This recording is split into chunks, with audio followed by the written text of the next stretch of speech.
Harka fuunee akkam jirtu kabajamtoota daawwattoota keenyaa kan daawwataa jirtan kun televezyiinii mo'aatii qophii isin daawwachaa jirtan kun immoo qophii Ormaaniyaati. Qophiin Ormaaniyaa egaa akkuma beekamu seenaa aadaa duudhaa afaan Oromoo akkasumas namoota Oromoo qabdu beektota Oromoo qabdu akkasiniif dhiyeessaa turan yaadatama. Guyyaa har'aas egaa beekaa Oromoo qabdu keessaa obbo Fedhasaa Taaddasaa qabadhee isiniif dhiyaadheen jira. Isaan egaa beekaa afaanii akkasumas nama afaan Oromoo irratti PhD isaanii hojjetaa jiranidha.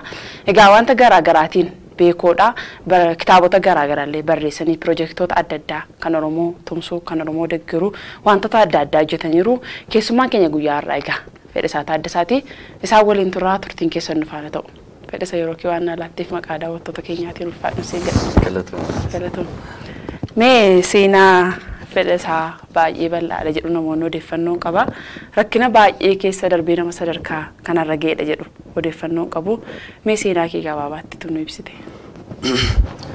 Ani egaa bakka itti dhaladheerraa yoon ka'e godina Wallagga Lixaa aanaa Haaruu ganda Gurraacha Allataa jedhamtutti dhaladhe. Tarii seenaa baay'ee cimaa ta'e yoon qabaachuu baadhee dhalootaaf bu'aa buusa jedhee waan yaadu waan sadan tokko sitti hima.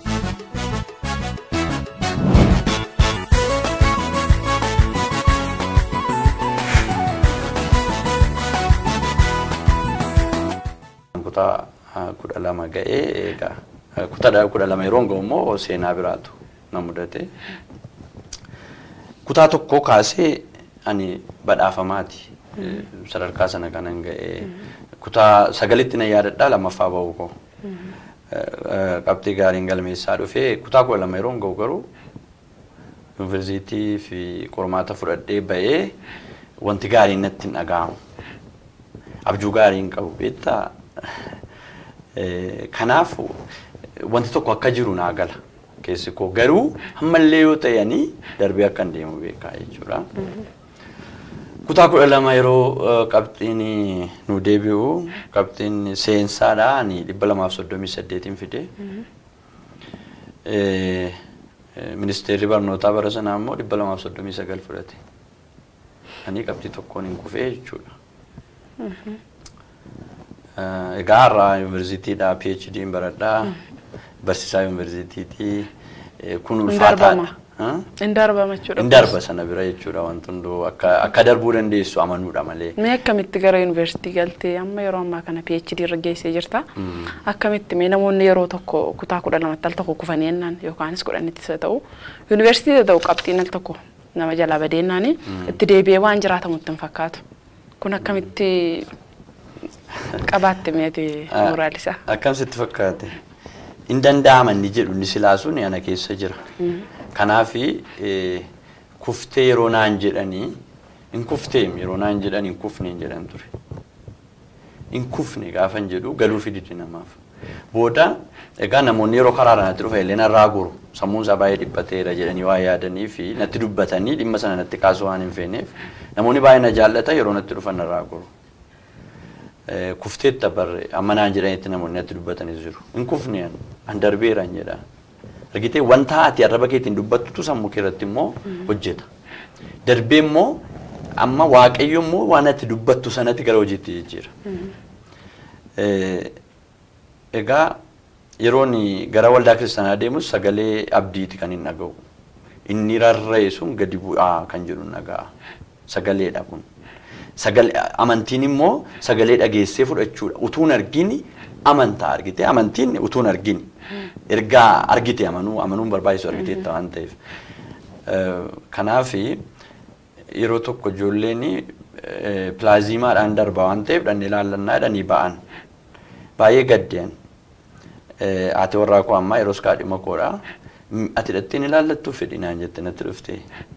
Jennaan dhaqeen ilaalu ani har'a miti keenya har'a warra naachuraalitti ilaalaa boru warra sooshaalitti ilaala jedhaan isheedhaaf eeggannoo godhuuf ijoolleedha isheen. Inni dhiphatti jedhee waan yaaduufi booda dhaqanii ilaallachuu dhaqanii noon darbee jedhu deebi'anii dhufu. Ani immoo waaqa kadhadheera yaa waaqayyo yookaan anaaf balbala banii amma anaaf balballi banamutti immoo namni hundumaa taa'u jedheeraan. Waaqayyo immoo waan kadhadhe naa godhan mana. Booda guyyaan torban sadii yeroo dhiphinaa darbee jechuudha. Yuunivarsiitii Wallaggaa nama barsiisu keessatti dhaqeetan galgalaan seera galmaa'e. Qabxii 238 jechuun guddaadha. Ani kanaan kufuun baay'ee ulfaataadha. Namooti yeroo dhaqanii qabxii koo ilaalan hin na'u seera galmaa'ee tan barumsatti fufa jedheen galgalaan yeroon deebi'ee dhufu. Garuu keessi koo ammallee maal naan jedhaa darbiteetta naan jedha anaan. Amma isan darbeera jedhu sana yoon dubbadde namootaaf hin galu. Isa booda maaltu dhalataa ministeerri barnootaa qabxii tokko gadi bute.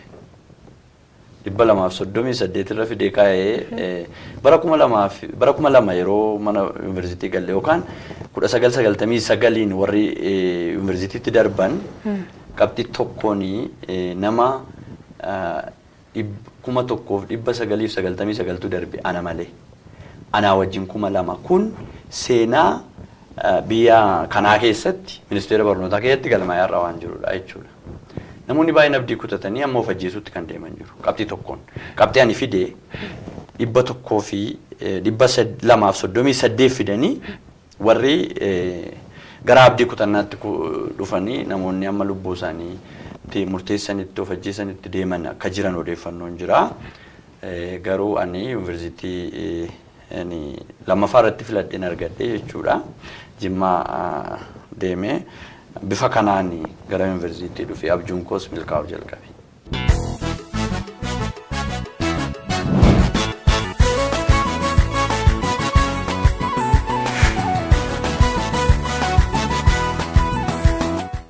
Baay'ee namatti tola seenaa keerraa egaa namoonni baay'een barattoonni abdii guddaa qaba.